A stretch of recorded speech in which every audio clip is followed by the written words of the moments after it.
Hermanos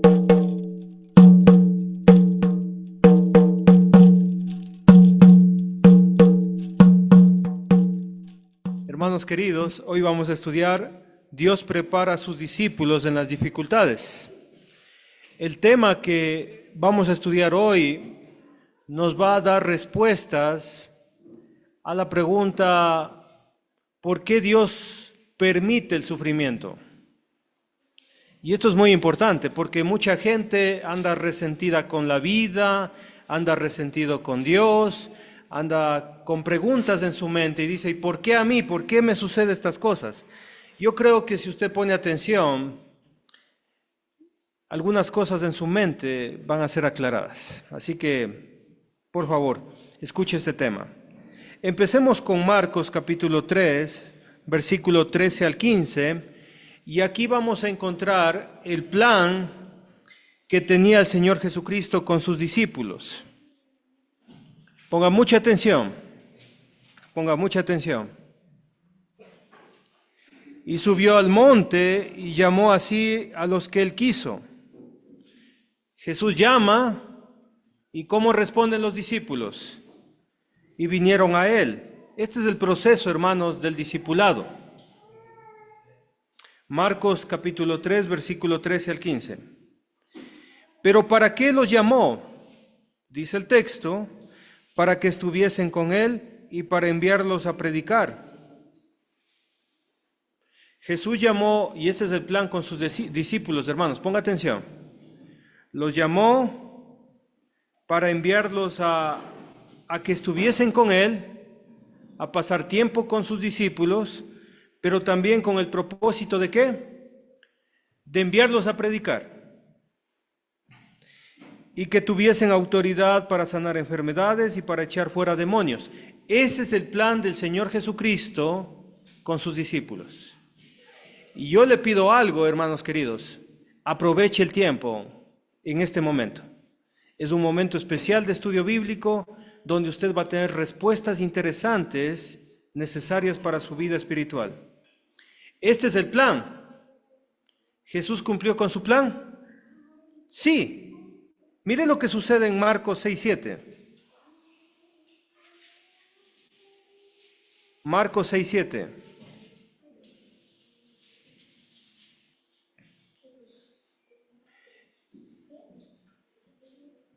Y llamó a los 12 y comenzó a enviarlos de dos en dos y les dio autoridad sobre los espíritus inmundos. ¿Jesucristo cumplió su plan? ¿Sí o no? Ok. Pregunta para usted. ¿Usted fue llamado por Dios? ¿Usted es enviado a predicar? Ok. Pero, ¿sabe qué? Muchos de nosotros no estamos predicando. Muchos de nosotros no estamos cumpliendo el plan de Dios. Antes de continuar, hermanitos queridos, póngame atención, les ruego, no sean malitos, póngame mucha atención. Algo pasó entre el plan de Jesús cuando dijo que los llamó para enviarlos, para que estuviesen con él y enviarlos a predicar. Algo pasó en la preparación y es importante acordarnos los textos bíblicos donde Jesús los prepara. Es importante acordarnos de los textos bíblicos donde los discípulos estuvieron con Jesús. Rapidito. Número 1. ¿Se acuerda cuando su familia le decía está fuera de sí? ¿Se acuerda cuando los escribas le decían que tenía el espíritu de Beelzebú? ¿Se acuerdan? Cuando le acusaron de tener demonios. Sus discípulos fueron testigos de la oposición y del rechazo de Israel. Ellos aprendieron cómo es de ser rechazado por causa de Cristo. ¿A usted le da miedo predicar porque es rechazado por la gente? Necesita mirar lo que Jesucristo les enseñó a sus discípulos. Número 2. ¿Se acuerda cuando el Señor Jesucristo enseñaba? ¿Quiénes fueron sus principales alumnos cuando Él enseñaba las parábolas? ¿Quiénes fueron sus principales alumnos? Sus discípulos. Pero ¿sabe qué? Lo que pasaba cuando Jesucristo enseñaba es que la gente no ponía atención. No le interesaba la palabra de Dios. ¿Sabe por qué digo esto? Porque la gente escuchaba y se iba a su casa. Pero los discípulos en particular preguntaban: Señor, ¿qué significa esta parábola? Señor, explícanos la parábola. Y Jesucristo les decía: a vosotros es dado conocer el misterio de Dios, mas a los que están afuera por parábolas. Entonces Jesucristo les está enseñando mediante su palabra. Pero pasa algo interesante en el capítulo 4, versículo 35. Pasa algo interesante, y es que sus discípulos enfrentan su primera tormenta. Esa tormenta despierta en ellos algo que no se puede enseñar con predicación. ¿Y sabe qué despierta en ellos? La prueba. La tormenta de la vida hace que nosotros busquemos a Dios y nos preguntemos: ¿quién es Jesús? ¿Quién es este que aún el viento y el mar le obedecen? Número 4. En Marcos 5, hermanos queridos, Jesucristo liberó a un hombre endemoniado. ¿Qué les estaba mostrando Jesús? Que Jesús tiene poder sobre los demonios. Número 5. Estamos haciendo un recuento de la preparación. En el capítulo 5, 21 al 43, vemos que Jesucristo tiene poder sobre la mujer con el flujo de sangre. ¿Se acuerda? Jesús tiene poder sobre las personas enfermas, sobre las enfermedades. En ese mismo capítulo, en ese mismo pasaje, Jesucristo hace una resurrección. ¿Se acuerda? Talita Kumi, niña, a ti te digo, levántate. Jesucristo tiene poder ¿sobre quién? Sobre la muerte. Número 6. Jesús les lleva a Nazaret, donde Jesucristo es rechazado por su propia parentela, por sus propios paisanos, se escandalizaban de él. Y Jesús, ¿sabe qué? Por la incredulidad de ellos, no pudo hacer milagros.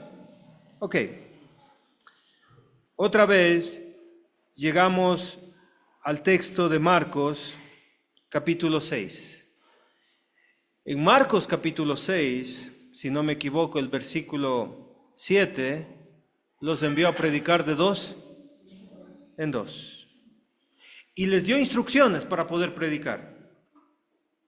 Pregunta, hermanos queridos, como sus discípulos ya están predicando, ¿ahí se termina la instrucción?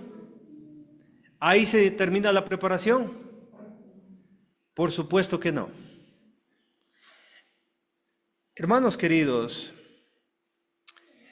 lo primero que aprenden después de enviarlos de 2 en 2 es que ellos deben saber que el trabajo de Dios tiene que ver con la compasión y la providencia, que el trabajo de Dios no tiene horarios. Por ejemplo, ahorita mismo estamos predicando y es día feriado en todo el país.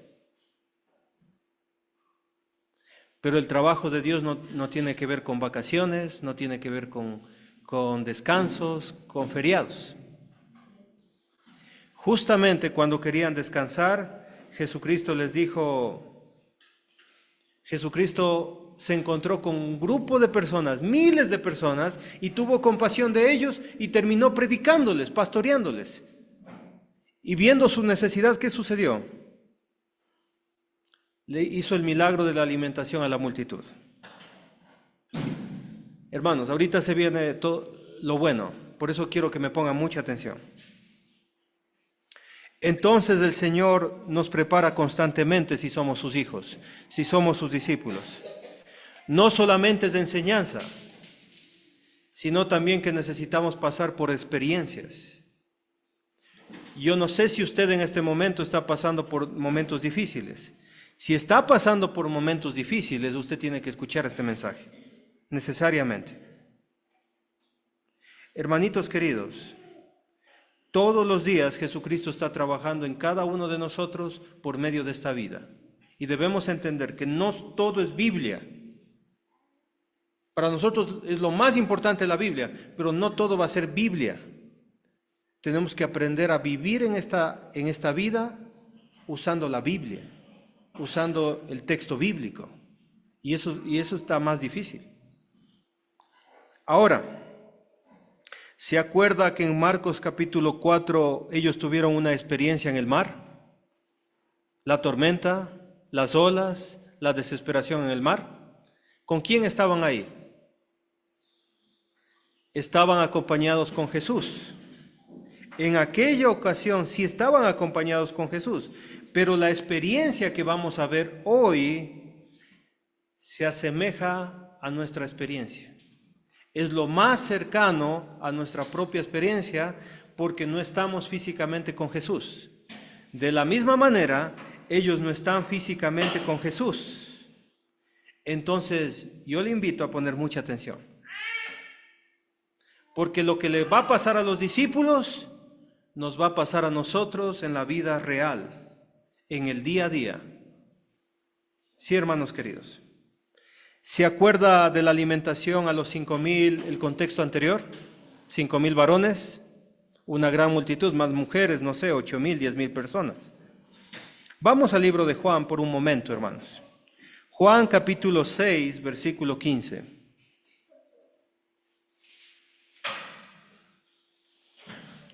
Juan capítulo 6, versículo 15. Es muy importante que usted tenga la Biblia abierta en Juan capítulo 6, versículo 15. Jesús dio de alimentar a miles de personas. Eso produjo una reacción en la gente. ¿Cuál fue esta reacción? Cuando Jesucristo los sustentó con la comida, produjo en ellos una sensación interesante.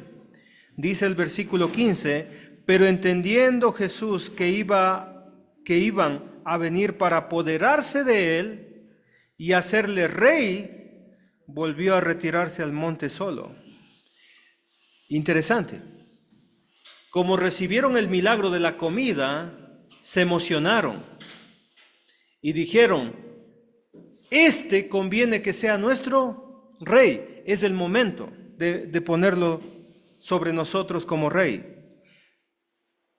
La multitud, impresionada por el poder de Dios, quiere coronarle como rey terrenal. Pero les digo una cosa, el propósito de Jesús nunca fue político. Ven en Jesús un libertador político, no están viendo un redentor, no están viendo un salvador, están viendo un hombre político. Mire, hermanitos, Jesús, lo que dijo en Juan capítulo 6, versículo 26 a la gente que le seguía. Mire lo que les dijo. Más adelante nomás. Capítulo 6, versículo 26. La gente andaba como loca buscando a Jesús y lo encontraron. 6:26.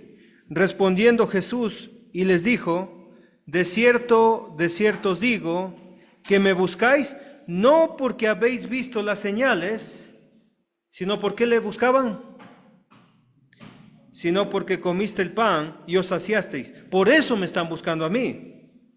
Ellos lo buscan, no para adorarlo, sino para recibir beneficios materiales. Para eso le están buscando. Capítulo 6 de Marcos, versículo 45. Marcos 6, 45, hermanos, volvamos ahí. Hay algo muy interesante en Marcos 6, 45.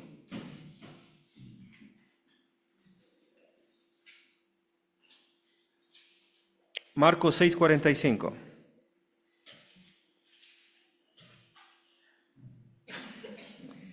Enseguida, es decir, prontamente.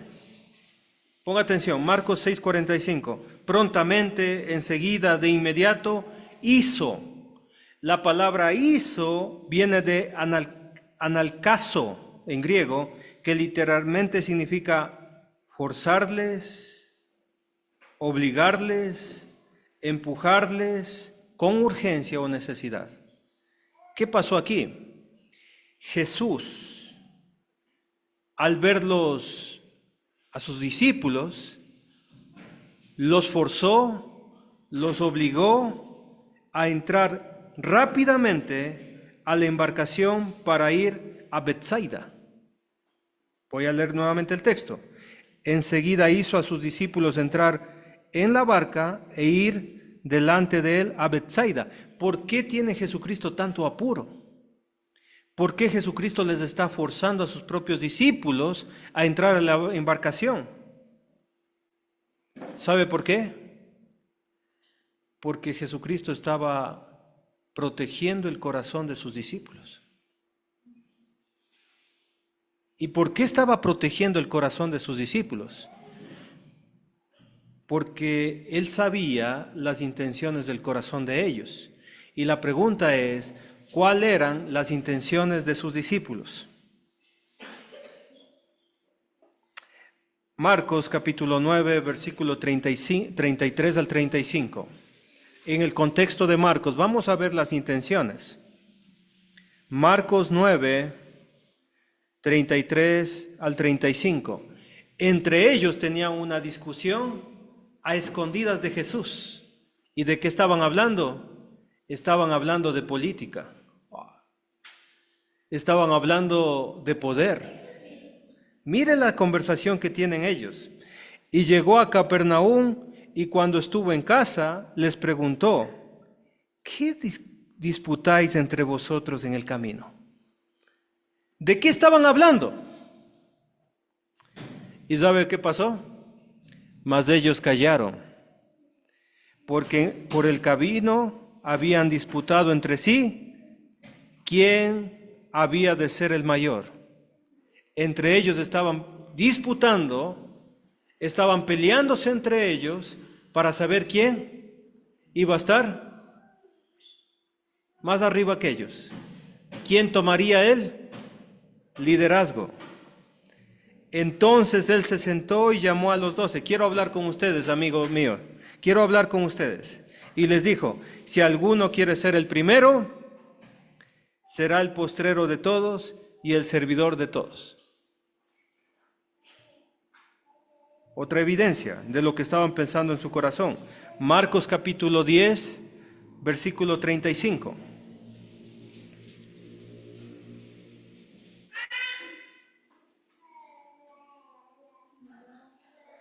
Ya están en Marcos 10, 35 al 37, vamos a leer. Dice, entonces Jacobo y Juan, hijos de Zebedeo, se le acercaron diciendo, Maestro, querríamos que nos hagas lo que pidiéramos. Él les dijo, ¿qué querréis que os haga? Ellos le dijeron, concédenos que en tu gloria nos sentemos el uno a tu derecha y el otro a tu izquierda. ¿Qué querían sus discípulos? Poder, posición. ¿Sabe por qué? Porque ellos pensaban que Jesucristo iba a destronar al rey y establecer un nuevo rey. Y ellos querían tener el lugar de la izquierda, de la izquierda y de la derecha. Mire lo que dice Marcos 10:38. ¿Cómo responde? ¿No sabéis lo que pedís? ¿No sabéis lo que pedís? Y mire lo que les dice en el versículo 45. El Hijo del Hombre no vino para ser servido, sino para servir y para dar su vida en rescate por muchos. Hermanitos queridos, cuando Jesucristo les forzó a subir en la embarcación para irse a Betsaida, estaba cuidando su corazón, estaba cuidando sus intenciones. Les estaba cuidando, ¿sabe de quién? No de Satanás, no de la gente, les estaba cuidando de ellos mismos. ¿Cree que debemos cuidarnos de nosotros mismos? Yo creo que sí. A veces nosotros mismos somos el problema. Nosotros mismos tenemos las malas intenciones. Nosotros mismos hacemos que tomemos malas decisiones. ¿De qué estaba predicando Jesús todo el tiempo? Acuérdese, Marcos 1:15. ¿De qué estaba predicando? Marcos 1:15. El tiempo se ha cumplido y el reino de Dios se ha acercado, arrepentíos y creed en el Evangelio. Ellos escuchaban estas palabras y decían, se viene el reino, se viene el reino, se viene el poder, se viene el cambio, se viene la revolución. Pero ellos no entendían lo que nosotros entendemos, que el reino es la iglesia, que debemos servir en la iglesia. Ellos todavía no entendían todo eso. Para ellos, la gran multitud que le quiere coronar como rey es el momento oportuno para empezar el nuevo reinado de Israel. Es el momento oportuno. La gente quiere hacerle rey, pero Jesús les dice, no, apuren, apuren, vámonos, suban a la embarcación. No, pero sube a la embarcación. No, pero sube, que subas. Suban a la barca. Yo creo, hermanos queridos, que debemos mirarnos en el espejo de los discípulos y pensar que a veces no entendemos por qué Jesucristo hace las cosas. ¿Por qué todavía no es el momento de casarse? ¿Por qué todavía no es el momento de tomar esta decisión? ¿Por qué todavía no es el momento de progresar en la empresa? ¿Por qué no es mi momento? ¿Por qué no es mi momento? ¿Por qué estoy estancado económicamente? ¿Por qué estoy estancado en esta etapa de mi vida? ¿Por qué no crezco? No sé si usted se ha puesto a pensar en eso. ¿Por qué Dios no me dice, bueno, ¿por qué no sale aprobado ese préstamo para la construcción de mi casa? ¿Por qué tengo problemas en mi matrimonio? ¿Por qué está estancado esto y no avanza? ¿Por qué no se soluciona este problema? No sé si usted se ha puesto a pensar en eso. ¿Por qué no se mejoran las cosas? A veces, hermanos queridos, no podemos entender. Pero es el momento, cuando usted no entienda, es el momento de obedecer y confiar. No sé si usted se ha encontrado en esta situación, que yo no sé qué hacer con mi vida. Es el momento, escúcheme bien, es el momento de obedecer a Dios, de confiar en Dios y esperar. O usted no quiere obedecer, o usted no quiere confiar en Dios, o usted no está dispuesto a esperar. Los discípulos no entendían nada. Hermanos queridos, no entendían nada. Ellos, si usted entra a la profundidad del texto, tienen una prueba ideológica muy difícil en su mente. Pues para esto venimos predicando todos estos 3 años, para el reino, que el reino viene, que hay que arrepentirse, pero es el momento. Tenemos a la gente de nuestro lado, tenemos esta gran multitud que le quiere hacer rey, y él dice que no. Y él dice que nos vayamos en la embarcación. Es una prueba ideológica que ellos tienen. Pero la pregunta es, ¿qué va a hacer Jesús? ¿Los va a predicar? No, no les va a predicar. Les va a explicar, mira, lo que pasa es que yo no he venido con porque el término de reino no es lo que tú piensas. No les va a decir eso, hermanos. No les va a dar una clase, no les va a dar una conferencia a ellos. Los va a preparar, pero sí va a hacer algo. El plan de Jesús está en el medio del mar. Y por eso tenemos que leer este pasaje, hermanitos. Marcos capítulo 6, versículo 45. Esto es lo que sucedió, hermanitos. Enseguida hizo a sus discípulos entrar en la barca e ir delante de él a Betsaida, a la otra ribera, entre tanto que él despedía a la multitud. Vayan. No, es que vayan les digo. Y se suben todos sus discípulos en la embarcación y se van para el mar. Jesucristo dice, ok, se terminó todo, ahora sí, ya comieron sus pancitos con pececitos, váyase. Los manda a su casa. Jesucristo no quiere que sus discípulos tengan contacto con esa gente que quiere hacerle rey. Porque el poder es peligroso, hermanos queridos. El poder es muy peligroso. El poder mal manejado en la familia, peligroso. El poder mal manejado en los gobiernos, peligroso. Tenga mucho cuidado con el poder, hermanos queridos.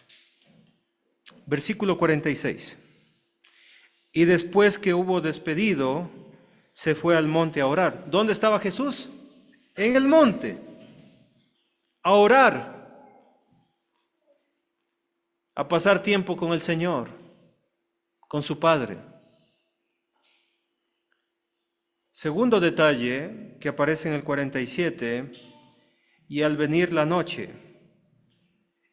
Hermanos queridos, cuando despide a la gente 7:30 de la noche, 8 de la noche más o menos, cuando ya se fueron la gente.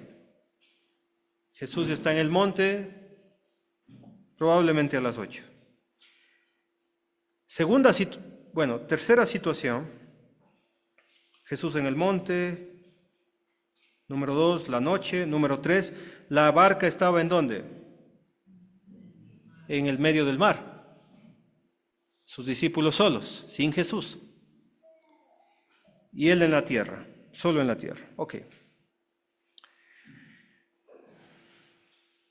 En el Evangelio de Juan, en el Evangelio sinóptico, dice que remaron como 25 a 30 estadios, aproximadamente de 4,5 a 5 kilómetros. ¿Sí se ubican la distancia? El largo de este parque tiene 2 kilómetros. 2 veces esta distancia y un poquito más. Esa era la distancia que ellos habían navegado y se encontraban en la mitad del mar. Ellos en la mitad del mar tienen una dificultad.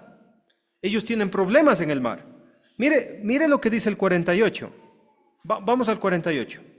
Y viéndoles remar con gran fatiga, porque el viento les era contrario. Una travesía sencilla se convirtió en una prueba difícil. Imagínense, ellos remando y fatigados, ya no pueden más porque el viento les estaba en contra, ¿sí? Ellos están estancados, ya no pueden avanzar más, están ahí en la mitad, no se puede seguir. El viento está en contra de ellos. Y son las 3 de la mañana, cerca de las 4 de la mañana, porque el texto dice cerca de la 4ª vigilia. Son 3 de la mañana en medio del mar, ¿no les daría frío? Tremendo frío ahí. Y remando, tremendo lo que les pasa. ¿Usted ha tenido problemas como ellos? ¿Parecido a ellos? ¿Que algo sencillo se convirtió en algo difícil? ¿Que algo sencillo, que al parecer es algo normal, se convierte en algo bien complicado? ¿Le ha pasado? Los que trabajan en mecánica saben eso. Un pernito chiquito se le cae en el motor, a ver qué pasa. Toca desarmar todo el motor. O se pierde un perno. Y no hay que traer de Japón el perno. Pero piense, hermanos queridos, en el matrimonio. Se supone que uno se casa y que la felicidad, no me caso para ser feliz, dicen muchos. Y qué difícil el matrimonio. Qué complicado el matrimonio. Parece el gobierno contra la CONAIE. No se puede llegar a un acuerdo. O el trabajo, que se pone complicado a veces el trabajo, ¿no es cierto? Parece algo sencillo, es que es fácil trabajar y a veces el trabajo se pone bien complicado. O la familia, que un hijo anda rebelde, que un hijo tiene un pensamiento y no quiere cambiar, que no quiere trabajar, una persona, o no sé, situaciones, finanzas. Es que nos endeudamos y no nos dimos cuenta y ahora ya no podemos pagar la deuda y se viene un problema bien difícil. La pregunta es, ¿usted se siente cansado como los discípulos? ¿Se siente fatigado, que ya no puede más y que se encuentra en la mitad y que ya no puede avanzar para adelante ni para atrás? ¿Alguna vez se ha sentido así? Y parece que todo está en contra de nosotros. Imagínense a ellos remando y el viento deteniéndoles. No les crecía nada el viaje. ¿Usted alguna vez se ha sentido en medio de esas dificultades? ¿Enfermo? ¿En problemas?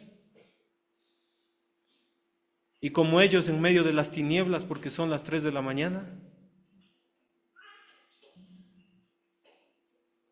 Aunque sabe que usted está yendo en el rumbo correcto, tomando buenas decisiones, aunque sabe que está yendo en la dirección correcta, empieza a tener miedo como tenían miedo ellos. ¿Le ha pasado a usted que está en la misma situación? La pregunta que vamos a hacernos en este momento es, ¿por qué tuvieron esa dificultad? ¿Por qué tuvieron esa dificultad? ¿Acaso ellos no estaban haciendo la voluntad de Dios? Sí, hermano Henry, estaban haciendo la voluntad de Dios. Jesús les dijo, suban a la embarcación y váyanse a Bethsaida. Y ellos le estaban haciendo caso a Jesús. ¿Le hicieron caso? ¿Entendieron por qué Jesucristo les metió en la embarcación? No entendieron. Y yo creo que hay mucha gente en la misma situación hoy en día que son cristianos, que saben que están en el lugar correcto, saben que están haciendo bien las cosas, pero empiezan a tener problemas. Y la pregunta que quiero hacerles es un poquito más profunda. ¿Por qué pasaron por esto? ¿Por qué estaban atravesando ellos en este problema en el mar? ¿Por qué les estaba pasando todo esto? ¿Sabe usted por qué ellos estaban en este problema? ¿Sabe por qué?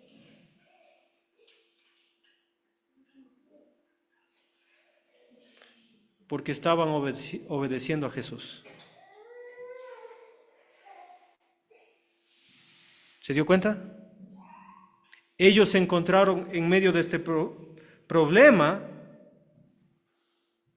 porque obedecieron a Jesús cuando les dijo, suban a la embarcación, aunque ellos no querían ir. Y prácticamente Él les obligó a subir a la embarcación y porque les obligó, ellos en medio del mar estaban pasando por este problema.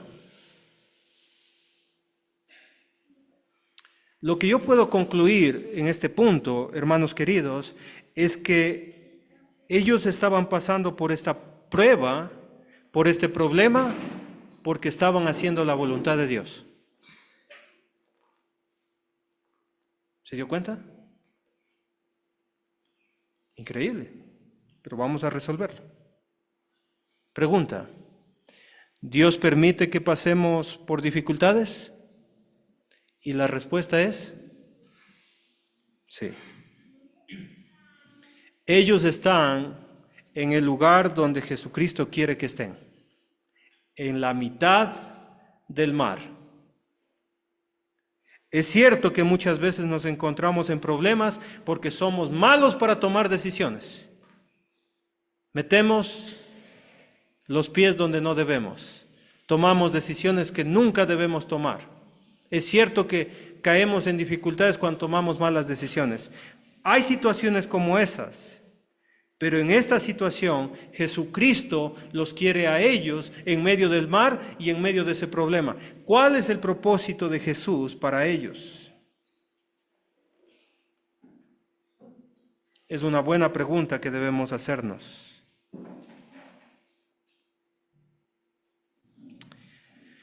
Hermanitos queridos, mire lo que dice Marcos 6:48.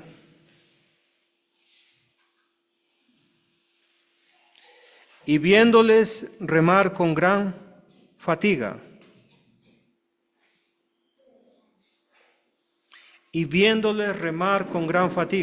los discípulos se sentían completamente solos en la mitad del mar, desamparados, no hay embarcaciones cercas que le ayuden, están solos en medio del mar, y lo que pasa, hermanos queridos, es que Jesús los mira. Jesús es Dios, porque Él tiene una mirada que ningún ser humano puede tener. Está mirándolos a 5 kilómetros de distancia en la oscuridad de la noche, desde el monte. Pero Él no está mirando las olas, Jesucristo no está mirando el mar, Jesucristo no está mirando el viento, Él está viéndoles, lea conmigo, viéndoles remar con gran fatiga. ¿Sabe lo que me enseña esto, hermanos queridos? Él sabe cuáles son sus luchas internas. Él sabe su fatiga, su cansancio, Él sabe sus dificultades, Él sabe la angustia que usted tiene día a día, Él conoce todo eso. ¿Y sabe qué? Los hombres no pueden hacer nada por usted.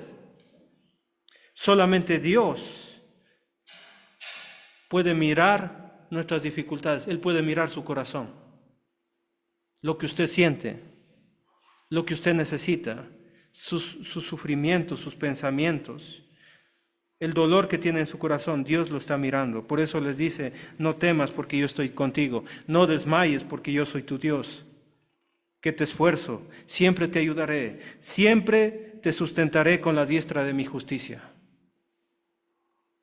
Porque Él está mirándole a usted. Está mirando sus luchas, sus temores, sus dudas, sus angustias, sus anhelos, sus frustraciones. Él está mirando todo lo que usted siente, porque no solamente es Dios y es omnisciente y lo sabe todo, sino también le ama a usted.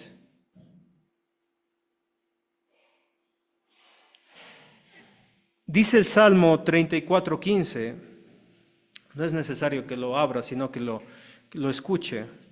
Salmo 34:15, los ojos de Jehová están sobre los justos, y atentos sus oídos al clamor de ellos.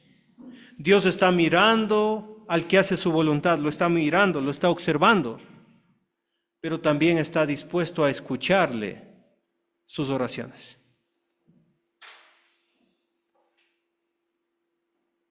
¿Se da cuenta cómo Dios piensa en usted? Y yo le pido que usted tenga confianza, porque Jesús le está mirando a usted. Él sabe y conoce todo lo que usted está pasando. Piensen en esto, hermanos queridos. Piensen en esto. Vamos a Marcos 6:48. Piensen en ello. Marcos 6:48. ¿Qué hora era? 3 de la mañana. ¿Y a qué hora salieron? 7, 7:30. ¿Eso sabe qué significa? Que ellos estaban remando por 8 horas. 8 horas remando. 8 horas fatigados. Imagínense qué significa eso. Nadie iba a rescatarlos a esa hora. Ellos no podían ya confiar en sí mismos para librarse de ese problema. No podían más. Ya no podían más, no podían remar. Ya se estaban dándose por vencidos.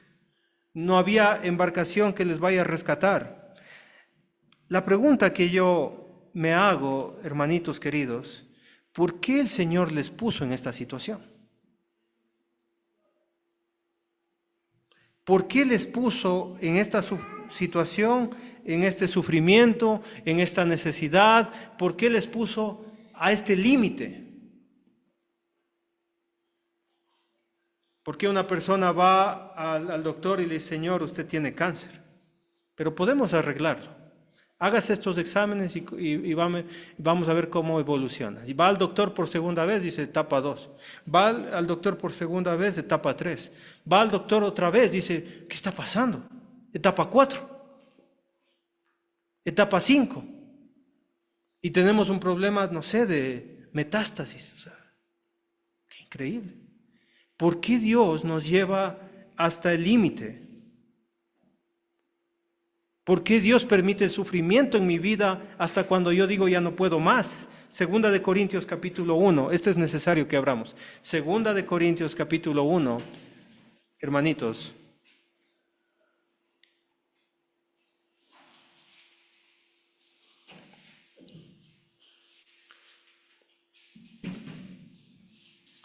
Segunda de Corintios capítulo 1, versículo 8 y 9, tenemos que pedirle ayuda al apóstol Pablo a ver qué nos dice. Segunda de Corintios 1, 8 al 9. Porque hermanos, no queremos que ignoréis acerca de nuestra tribulación que nos sobrevino en Asia. Sufrió mucho el apóstol Pablo en Asia. Que fuimos abrumados sobremanera. ¿Y qué dice ahí? Sufrimos tanto que más allá de nuestras fuerzas. No sé si usted se ha sentido así. Y dice, hermanito, ya no tengo fuerzas, ya no puedo más. Es tan difícil lo que estoy pasando que yo no sé qué hacer. Duermo llorando y me despierto llorando. Ya no tengo fuerzas, estoy cansado de llorar. No tengo lágrimas, dicen algunas personas. Estoy sufriendo demasiado, más allá de nuestras fuerzas. De tal modo, dice el texto, que aún perdimos la esperanza de conservar la vida. Es decir, llegó un momento que dijimos, ya me tocó, me toca morir. Pero aquí está una respuesta bíblica para usted. Para que no confiemos en nosotros mismos. Voy a repetirlo. Para que no confiemos en nosotros mismos, sino en Dios, que resucita a los muertos. Las pruebas en la vida, hermanitos queridos, las dificultades llegan hasta el punto que nosotros decimos, yo creo que este matrimonio solamente lo salva Dios. Yo creo que solamente Dios le puede salvar de esta enfermedad. Solamente Dios me puede salvar de esta situación. Solamente Él, porque no hay poder humano que me pueda ayudar.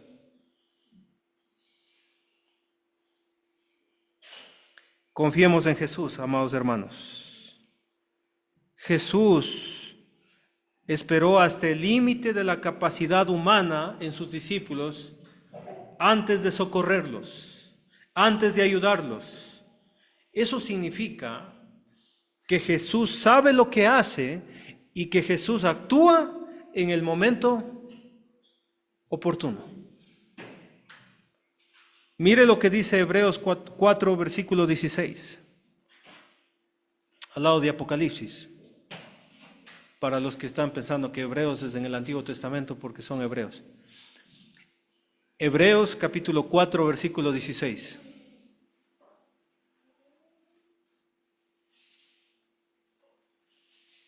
Mire las palabras del autor a los hebreos. Alguien preguntó, ¿y quién escribió Hebreos? Y respondieron, no tiene autor. Y un profesor dijo, ¿cómo que no tiene autor? ¿Quién lo escribió entonces? No sabemos el nombre del que escribió Hebreos. Y dice Hebreos 4:16, acerquémonos pues confiadamente ante el trono de su gracia. Él quiere que usted y yo nos acerquemos delante de Él, delante de Jesús. ¿Para qué? Para alcanzar misericordia y hallar gracia, pero ¿para qué? Para el oportuno socorro, cuando ya no puedo más, cuando dejé de confiar en los doctores, cuando dejé de confiar en mí mismo, en mis capacidades, en mi fuerza, en mi valentía. Ahí es cuando Dios me va a ayudar. en el límite. Marcos 6:48, hermanos queridos.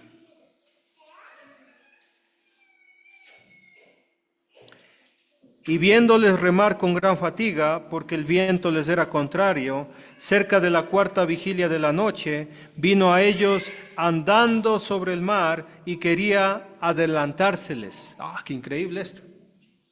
Si hubiera Jesús llegado nadando,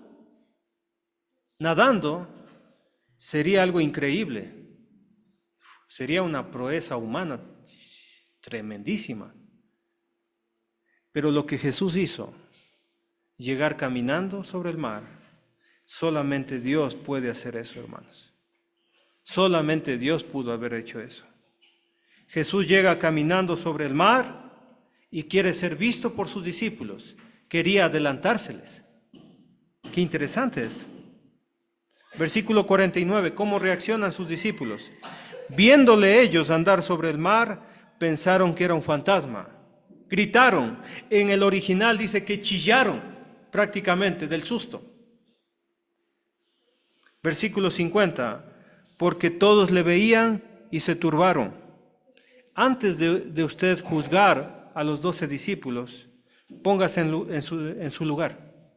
3 de la mañana, 8 horas nadando, cansados, no pueden con el cansancio y miran una figura que se les adelanta. Están espantados. No sé si a usted alguna vez le ha pasado que es de noche, es la madrugada y se le adelantó su esposo o su esposa y usted prende la luz y de repente o apareció por ahí alguien, su esposo, y se ha asustado.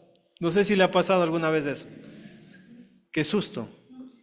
Se encontró con su esposo o su esposa, despeinados o con aguacate en la cara. No, a mí no me ha pasado, pero puede pasar.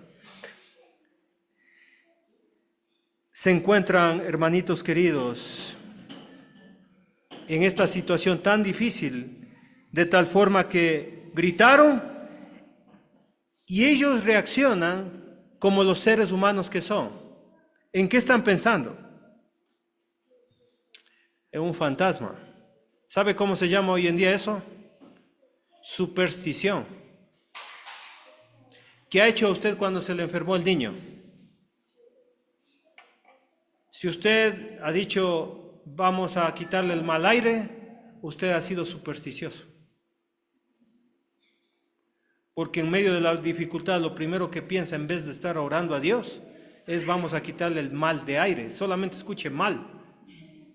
Y ya se entiende que uno es supersticioso. No es que me ha pasado, ¿no? ¿Cree? Comprobado que usted cree en eso. Hermanos queridos, hoy la gente cuando vienen los problemas recurren a las supersticiones, a las brujerías, que estoy salado, que me hicieron el calzonazo, que tengo mala suerte, y empiezan a pensar en las supersticiones. Ahora sí viene la lección del Señor Jesucristo. Marcos 6:50. Porque todos le veían y se turbaron. Ponga atención. Pero enseguida habló con ellos y les dijo, tened ánimo, yo soy, no temáis. ¿Cómo actuó Jesús en medio de su temor, en medio de su angustia? ¿Cómo ayudó? Enseguida. Llega el punto que cuando ya necesitamos la ayuda de Dios, ¿cómo actúa Dios? Enseguida. ¿Y qué les dice? Hay una frase que les dice ahí. ¿Cuál es la frase? Tened ánimo, yo soy, no temáis. Usted está triste, hermanito, hermanita. Escuche esta palabra. Tened ánimo, yo soy, no temáis. La palabra tened ánimo significa sean valientes, anímense, vuelvan a tomar el control de ustedes. Vuelvan a controlarse ustedes mismos, agarren fuerza. Esta expresión, tened ánimo, yo soy, no temáis, aparece 8 veces en el Nuevo Testamento. Las 8 veces que aparece, hermanitos queridos, ¿sabe quién dijo esas palabras? Jesús. 7 veces en el Nuevo Testamento, 1 vez en el libro de los Hechos al apóstol Pablo. Pero si usted no se dio cuenta, ¿qué más les dijo Jesús? ¿O qué les dijo Jesús? Yo soy. Jesús es Dios, hermanos queridos. Jesús les está diciendo, yo soy. El estudio duraría 1 hora más, pero Marcos decidió omitir una parte de la historia. Marcos era discípulo de Pedro. La parte que falta es cuando Pedro camina sobre las aguas y empieza a perder la fe. Pero dicen algunos estudiosos, Marcos decidió no hacerle quedar mal a su maestro, entonces mejor no le puso. Pero eso será para otro estudio, pero vamos a hablar sobre eso. Mateo sí nos cuenta toda la historia y vamos a ver qué pasó. Marcos 6:51. Continuamos. Y subió a ellos en la barca y se calmó el viento y ellos se asombraron en gran manera y se maravillaron. Suena tan sencillo para Marcos lo que hizo Jesús, pero le digo una cosa, Juan añade un detalle más. Juan, en Juan capítulo 6, él añade otro milagro de Jesús. No vamos a leer, pero dice que la embarcación llegó enseguida a su destino, enseguida a tierra. Este es otro milagro más. Se maravillaron, significa que estaban perplejos, estaban fuera de sí, estaban impactados, hermanos queridos. ¿Qué está pasando en el corazón de ellos? Es interesante lo que está pasando. Versículo 52. Porque aún no habían entendido lo de los panes, por cuanto estaban endurecidos sus corazones. A mí me llama mucho la atención que la gente cuando pasa por pruebas, en vez de acercarse a Dios, en vez de buscarle a Dios, empiezan a perder la fe y empiezan a tener un corazón más duro todavía que antes. Cuando a usted le pasa dificultades, ¿cómo reacciona ante las dificultades? ¿Cómo está su corazón? Me llama la atención que estando con Jesús 3 años, no entendía. ¿Entendemos nosotros, hermanos?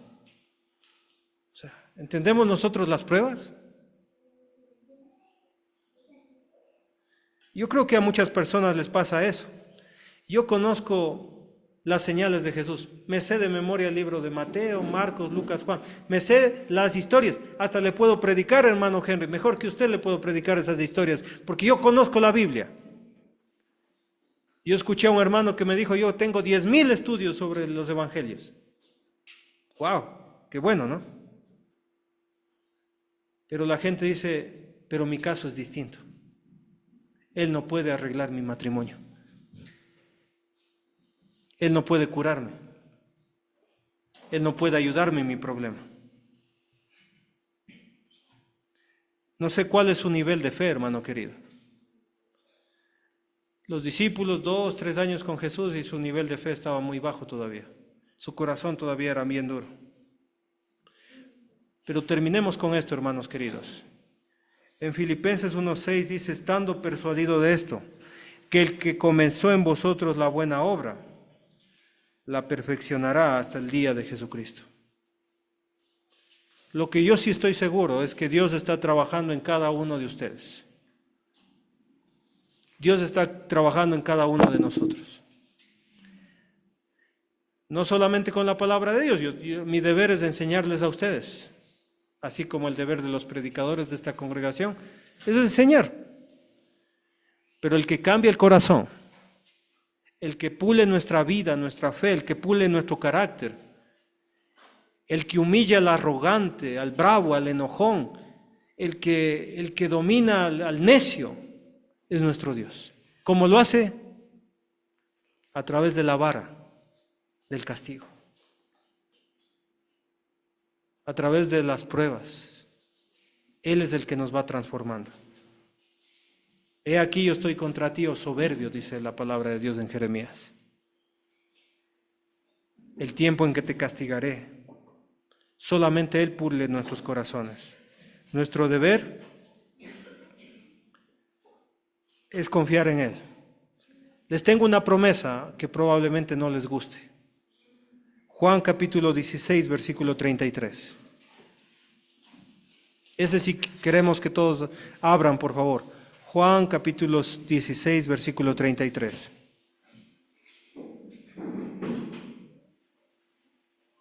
La primera parte es bien bonita.